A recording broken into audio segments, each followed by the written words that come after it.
The sky was clear and the breeze mild as Zarlath's shuttle descended towards the Earth's surface, a planet famed throughout the galaxy for its blue oceans and green landscapes. Today, however, he was not here to admire the scenery. As a proud warrior of the Zeltran race, known for their martial prowess and dominating the lesser civilizations of the Outer Rim, Zarlath's mission was clear: to infiltrate the Terran Military Academy, learn their strategies, and determine if humans posed a threat to Zeltran supremacy in the galaxy. The Terran Military Academy, nestled on a sprawling campus surrounded by rugged mountains, was the cradle of Earth's finest military leaders. Its reputation for producing tactically sound and physically formidable officers had reached even the distant stars of Zeltran. As his shuttle landed on the designated pad, Zarlath's towering figure cast a long shadow over the tarmac. His armored suit gleamed under the sun. A formation of human cadets awaited him, their uniforms crisp and their faces impassive. At the front of the formation, a man with sharp eyes and a chiseled jaw stepped forward. Commander Franklin, the Academy's superintendent. His handshake was firm, and his voice carried a calm authority as he welcomed Zarlath to Earth. "We are honored to host a warrior of Zeltran. We hope your time here will be enlightening," Commander Franklin said, gesturing towards the parade of cadets, who began marching in precise synchronization. Zarlath's eyes narrowed slightly as he observed their movements. Each step was a testament to their rigorous training and discipline. The day proceeded with a tour of the facility. The Academy was a fortress of learning, equipped with state-of-the-art training fields, advanced tactical simulation rooms, and arenas that could adapt to any environment, from icy wastelands to scorched deserts. As they walked, Commander Franklin explained the philosophy behind each training module, emphasizing the integration of technology and human spirit. Zarlath listened, his mind racing. The sophistication of human military training was unexpected, challenging the preconceived notions he held about these seemingly primitive beings. As the sun set, casting long shadows over the Academy's grand buildings, a feeling of unease settled in his chest. This was no mere military institution. It was a breeding ground for warriors who could rival the fiercest of Zeltran fighters. Dinner was served in the grand mess hall, a vast room buzzing with the chatter of cadets. Zarlath sat at the high table with the Academy's top brass, observing the camaraderie and spirited debates among the young humans. They discussed strategies, past battles, and hypothetical scenarios with a passion that was both admirable and alarming. As the evening drew to a close, Zarlath retired to his quarters, a well-appointed room with views of the training fields. Lying in the foreign bed, he couldn't shake the feeling that Earth's soldiers were not to be underestimated. The day had ended, but his mission was just beginning. Tomorrow, he would step onto the drill grounds, into the very heart of human military prowess, and there he would see for himself whether the humans were potential allies or if they were indeed a threat that needed to be quelled. Whatever the outcome, Zarlath knew his view of Earth and its inhabitants had changed irrevocably. Morning broke over the Terran Military Academy with the sharp sound of a bugle signaling the start of the day. Cadets poured out of their barracks in tight formations, their movements crisp and deliberate. As Zarlath watched from his window, the organized chaos of human activity seemed almost choreographed. Today, he was scheduled to participate in physical and tactical training with the cadets, a prospect that both intrigued and unnerved him. Clad in his Zeltran battle attire, which was lighter yet significantly more resilient than any human-made armor, Zarlath made his way to the Academy's extensive drill grounds. The vast fields were segmented into various training areas, each bustling with cadets engaged in different forms of exercise and maneuvers. Commander Franklin met him at the edge of the training field, his expression unreadable. "Today you'll join Alpha Squad for their morning drills. We believe this will give you a first-hand experience of our training regimen," he explained, gesturing towards a group of cadets who were performing a series of complex physical exercises. Zarlath nodded, stepping onto the field with a mixture of anticipation and pride. As a Zeltran, physical prowess was ingrained in him from birth, and he was confident in his ability to outperform the human cadets. The squad leader, a robust young man named Lieutenant Carter, approached him with a polite nod. "We're running combat fitness tests today. "Hope you're ready to sweat," he said with a slight grin. The tests began with endurance running. Zarlith kept pace easily at first, his long strides matching the cadets' quick, measured steps. However, as the run progressed over rough terrain and steep inclines, he found the human stamina astonishing. They ran not just with speed but with a relentless determination that seemed to embody their spirit. Next were the obstacle courses, designed to simulate battlefield conditions. Zarlith excelled here, his alien agility allowing him to navigate the high walls and rope swings with ease. Yet the cadets' teamwork in overcoming obstacles impressed him. They lifted each other, coordinated their movements, and communicated silently with hand signals, showcasing a unity that was rarely seen in Zeltran military practices. As the morning wore on, they moved to tactical drills involving non-lethal weaponry. Here, Zarlith expected the raw power and precision of his species to dominate. However, the cadets employed cunning tactics, utilizing cover and diversion in ways that disoriented even him. Each move they made was calculated with a clear understanding of their environment and opponent. Lieutenant Carter, observing his reactions, offered, "It's not just about strength or speed here. We train to think, adapt, and overcome. Every cadet here knows that the real strength of a soldier is not in how hard he hits, but in how smart he fights." As the drills concluded, Zarlith was physically spent but mentally alert, his mind racing with new strategies and respect for his temporary comrades. The human approach to warfare was vastly different from the Zeltran way. It wasn't just about individual prowess. It was about collective resilience and intellectual warfare. Returning to the locker room, Zarlith was silent, a rarity for someone of his boisterous nature. The morning's exercises had peeled back his layers of confidence, revealing a core of newfound respect and, admittedly, a sliver of doubt about his superiority. As he showered and changed, he pondered the upcoming sessions, especially the night operations scheduled for the evening. If the day had been this challenging, what lessons would the darkness hold for him? As dusk settled over the academy, a palpable tension hung in the air. Tonight was designed to test the cadets' skills in one of the most challenging environments: night operations. For Zarlith, who hailed from a world where nights were lit by the bioluminescence of its flora and fauna, darkness was an ally. His species' natural ability to see in low light was a significant advantage, one he was keen to leverage against the humans. Gathered at the edge of the Academy's simulated battlefield, a sprawling area equipped with sensors and artificial fog machines, Zarlith and the cadets received their briefing. The objective was clear: navigate through enemy lines, retrieve intelligence from a guarded facility, and return without being detected.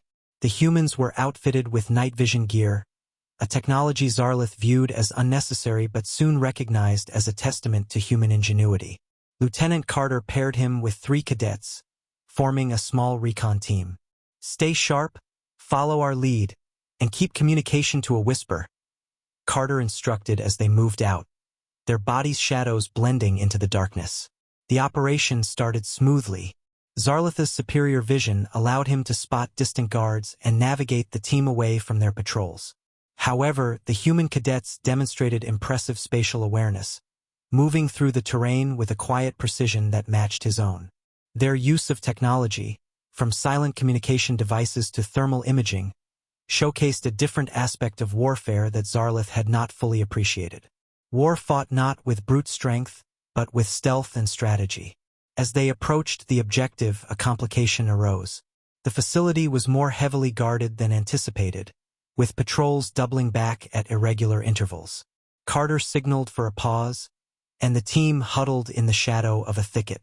"We need a diversion," he whispered, outlining a plan that involved creating a false alarm on the opposite side of the facility. Zarlith watched in silent admiration as 2 cadets slipped away, moving ghost-like across the field to set up the distraction. Moments later, the sound of a distant explosion sliced through the night, drawing guards away from their posts. The team seized the opportunity, slipping inside the facility with practiced ease. Inside, they quickly located the intelligence, a set of encrypted data files. As they prepared to extract, however, alarms blared through the facility. They had been detected. Time to move fast, Carter hissed, leading the charge out. What followed was a frenetic escape, sprinting through dimly lit corridors and dodging incoming security teams. Zarlatha's heart pounded, not just with the exertion but with exhilaration. The thrill of the chase, the near misses, the seamless integration of human technology and teamwork. It was a dance of shadows and strategy. They emerged into the cool night, data in hand, just as academy trainers called the end of the exercise. Breathing heavily, the team members exchanged looks of relief and triumph. Lieutenant Carter clapped Zarlath on the back, a grin visible even in the low light. Not bad for your first night op, huh? As they walked back to debrief, Zarlath reflected on the evening's lessons. The humans had shown him that their strength lay in their adaptability and collective effort, qualities that were formidable in the silent, strategic ballet of night warfare. His respect for human capabilities deepened, tinged now with a cautious wariness. If this was the level of skill the Academy cadets possessed, what more could the seasoned soldiers of Earth achieve? Back in his quarters, as he prepared for bed, the alien soldier felt a mix of fatigue and anticipation. The night had been revealing, but the training days ahead promised even more insights into the complex tapestry of human military might. The following day brought a change of pace for Zarlath as he entered the simulation room, one of the most advanced facilities at the Terran Military Academy. This room was renowned for its ability to recreate any battlefield scenario, from historical Earth conflicts to hypothetical future engagements. Today, Zarlath was to be thrust into some of humanity's most pivotal battles, a prospect that both intrigued and unsettled him. Commander Franklin accompanied him to the simulation chamber, a large dome equipped with holographic projectors and sensory output devices. We use these simulations to teach strategy and history, explained Franklin. You'll experience firsthand the battles that have defined human warfare. The session began with a reenactment of the Battle of Thermopylae, an ancient clash where a small Greek force held off a vastly larger Persian army. Zarlath, taking the role of a Greek hoplite, was immediately struck by the intensity and ferocity of close-quarters combat. The simulation was brutally realistic. The clang of swords, the shouts of warriors, the desperation and fierce pride of the defenders. Though it was centuries removed from modern warfare, the principles of courage, strategy, and sacrifice were timelessly resonant. As the scenario shifted, Zarlath found himself in the midst of World War II at the Battle of Normandy. Now he was a soldier storming the beaches under heavy fire, a stark contrast to the ancient warfare he had just experienced. The chaos of artillery, the roar of engines, and the grim determination of the soldiers around him painted a vivid picture of the evolution of human warfare. The use of technology, coordination, and sheer human will against overwhelming odds left Zarlath both impressed and horrified. The next simulation catapulted him further into the future, into a hypothetical conflict involving cyber warfare and autonomous drones in a megacity environment. This scenario was designed to test strategic thinking in a world where technology overshadowed traditional combat. Zarlath struggled with the complexity of electronic warfare, a field where humans had evidently invested much thought and resources. The seamless integration of cyber tactics with ground operations highlighted a new realm of warfare that was alien to him but crucial for modern human military strategies. Throughout each simulation, Zarlath was mentored by a virtual intelligence program to adapt to his learning curve. The AI analyzed his decisions, suggesting alternative strategies and providing historical context. Notice the shift in tactics over centuries, the adaptation to new technologies and philosophies, the AI prompted, making Zarlath acutely aware of the dynamic nature of human warfare. Emerging from the simulation room, Zarlath felt as though he had lived through a millennium of battles in a single day. Each scenario had not only taught him new tactics but had also given him a profound insight into the human psyche. Resilient, resourceful, and relentless. Commander Franklin was waiting outside, his expression curious. "What do you think?" he asked.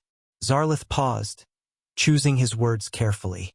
"I am beginning to understand why humans fight so fiercely," he replied. "It is not just for survival, but for something greater, a relentless drive toward something you call freedom and justice." The day's experiences had deepened his respect for human military capabilities, but more importantly, They had introduced him to the cultural and ethical underpinnings of human conflict. This understanding was crucial, Zarlith realized, for any leader or warrior who sought not only to win battles but to understand their enemy. As he returned to his quarters, his mind replayed the day's lessons. Tomorrow's training would no doubt be challenging, but today's simulations had equipped him with a broader perspective of not only how humans fought, but why they fought. And in that understanding lay the true essence of warfare. After the intensity of the simulation room, Zarlith's next challenge was unexpectedly personal. A deep dive into the social and cultural aspects of the human cadets at the academy. Today, he would join them in their leisure and learning environments outside of direct military training. This part of the exchange program was designed to foster deeper understanding and build bridges between different civilizations, a concept that was relatively new to the fiercely independent Zeltran culture. The day began in the Academy's library, a vast repository of human knowledge spanning centuries. Zarlith wandered the rows of books and holographic data units, each piece a window into the human spirit. The topics ranged from philosophy and ethics to history and science. His guide for the day, a young cadet named Jackson, pointed out several works on human rights, a concept that seemed to permeate much of human thought and action. Here we learn not just to be soldiers, but also leaders who respect and uphold the dignity of all beings, Jackson explained, showing Zarlith texts on international law and military ethics. The idea that warriors should also be protectors and peacekeepers was a divergence from the Zeltran focus on dominance and strength. As the day progressed, Zarlith attended a series of lectures and discussions. He listened intently as cadets debated strategies not only for winning wars but for preventing them, emphasizing diplomacy and alliances. The level of intellectual engagement and the value placed on peaceful resolutions was both surprising and challenging to his own beliefs. Lunch was another revelation. Seated in the bustling mess hall, Zarlith observed the camaraderie and light-hearted interactions among the cadets. They shared meals, stories, and laughter, a stark contrast to the hierarchical and isolated meals of the Zeltran forces. The sense of community was strong, and when invited to join a table, Zarlith found himself awkwardly navigating casual conversation, a battle of a different sort. In the afternoon, Zarlith was invited to participate in a rescue exercise, a simulation involving the recovery of injured soldiers from a battlefield. Unlike the Zeltran method of prioritizing the mission over individuals, the humans placed a high emphasis on not leaving anyone behind. He was paired with a team tasked with retrieving a wounded cadet. The operation required careful coordination and a willingness to risk oneself for another, concepts that were both alien and deeply moving to Zarlith. As they successfully completed the exercise, the team leader, Cadet Lewis, explained, "Every life is valuable. That's what we fight for." This sentiment echoed throughout the day's lessons and interactions, painting a picture of humanity's complex balance between warrior spirit and compassionate guardianship. The day ended with a cultural exchange evening where cadets presented music, art, and performances from their various backgrounds. Zarlith watched, fascinated yet overwhelmed, as the rich tapestry of human cultures unfolded before him. The diversity and unity displayed were in stark contrast to the uniformity of his own society. Retreating to his quarters that evening, Zarlith felt a mix of exhaustion and enlightenment. The exposure to human culture had not only broadened his understanding of his hosts, but it also ignited a tumult of questions within him about his own people's way of life. The depth of human civilization, with its emphasis on ethical conduct, mutual respect, and cultural richness, was both a challenge and an inspiration. As he lay in bed, the day's experiences lingered, suggesting that the true strength of humanity might lie in their spirit and principles, not just their military prowess. After a day steeped in cultural insights, Zarlith returned to the realm of tactical prowess with the Academy's Strategy Games Day, an event eagerly anticipated by both cadets and trainers. These games, blending elements of traditional board games like chess with advanced holographic simulations, were designed to sharpen the mind, hone decision-making skills, and simulate real-world command scenarios. For Zarlith, it was an opportunity to showcase his strategic acumen in a less physical yet equally challenging arena. The main event was held in the Academy's Simulation Hall, a vast room lined with holographic tables and viewing screens. Cadets and guests gathered, forming teams or competing individually in various challenges. Zarlith was paired against Major Hawkins, a respected strategist known for his unconventional approaches and brilliant tactical mind. As they approached the holographic table, the air was thick with anticipation. The game was set in a simulated planetary invasion scenario where each player commanded forces during an interstellar conflict. The objective was simple: capture the enemy's base while defending your own. However, the strategies involved were anything but simple, requiring foresight, adaptability, and cunning. Major Hawkins greeted Zarlith with a firm handshake and a wry smile. "I've heard about your prowess, Commander. Let's see how you fare in a battle of wits." The game started, and Zarlith initially took a conservative approach, fortifying his defenses while probing Hawkins's lines for weaknesses. His moves were calculated, drawing on the Zeltran philosophy of overpowering the enemy through strength and direct action. However, Major Hawkins employed a vastly different strategy, using feints and diversions to spread Zarlith's forces thin. He launched small, seemingly insignificant skirmishes across multiple fronts, forcing the alien commander to react rather than act. Zarlith adjusted his tactics, shifting resources to counter Hawkins's maneuvers, but with each move, he found himself reacting more to Hawkins's actions rather than following his own battle plan. The human's ability to anticipate and manipulate was unnerving, showcasing a depth of strategic thinking that was both alien and admirable to Zarlith. Mid-game, as Zarlith struggled to regain control, Hawkins launched a daring assault on one of Zarlith's less defended flanks, using a decoy force to draw attention away from his main attacking squad. The move was bold and risky, typical of human military doctrine's emphasis on innovation and psychological warfare. The battle reached its climax as Hawkins's forces breached Zarlith's base perimeter. Despite his best efforts, Zarlith found his defenses overrun by the clever maneuvers of his opponent. The game ended with Major Hawkins's victory, and the room erupted in applause, appreciative of the high-level strategic play. Zarlith, though defeated, was far from disgraced. He acknowledged his opponent with a nod, impressed and enlightened by the experience. "Your ability to weave deception and strategy into an integrated battle plan is exceptional," he conceded, his voice carrying both respect and a trace of bewilderment. Major Hawkins, clapping him on the shoulder, responded, "It's not just about the troops you command, but how you command them. Adaptability, surprise, and understanding the enemy's mindset are as crucial as the firepower at your disposal." As they walked away from the table, Zarlith reflected on the differences in their approaches. The games had provided him with a profound understanding of human strategic depth, emphasizing the psychological components of warfare. This encounter, more than any simulation or drill, highlighted the complexities of human warfare, where mind and metal were intertwined, and victory often depended on outthinking the opponent as much as outfighting them. That evening, as Zarlith reviewed the day's events, he realized that his understanding of military strategy had been fundamentally challenged and expanded. He looked forward to the remaining days at the academy, eager to absorb more of this human wisdom, which seemed as deep and varied as the stars themselves.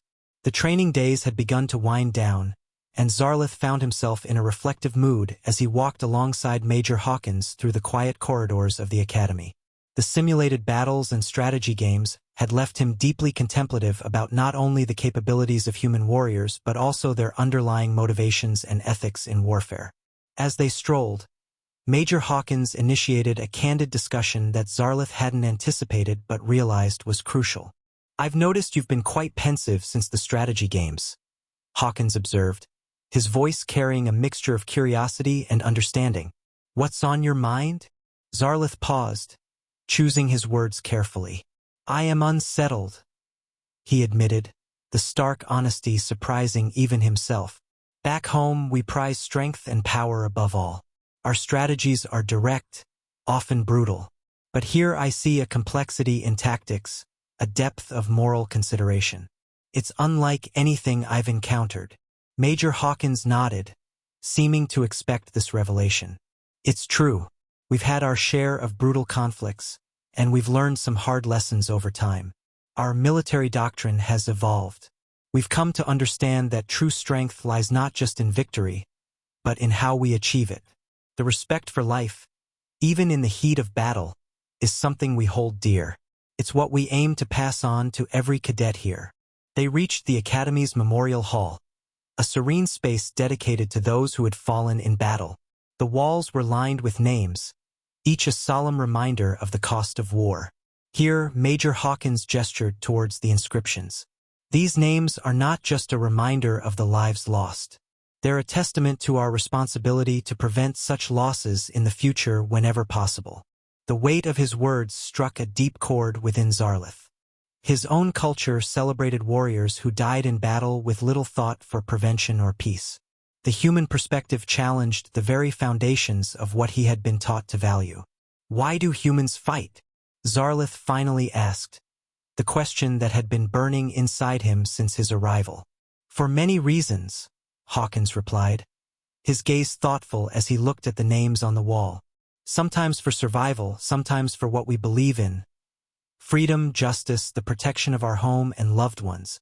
And sometimes, unfortunately, out of fear or misunderstanding. But the best among us fight to make a better peace, not just a harder war. The conversation lingered in Zarlith's mind as they left the memorial. The day ended with a quiet dinner where Zarlith found himself observing the human cadets and officers with a new perspective.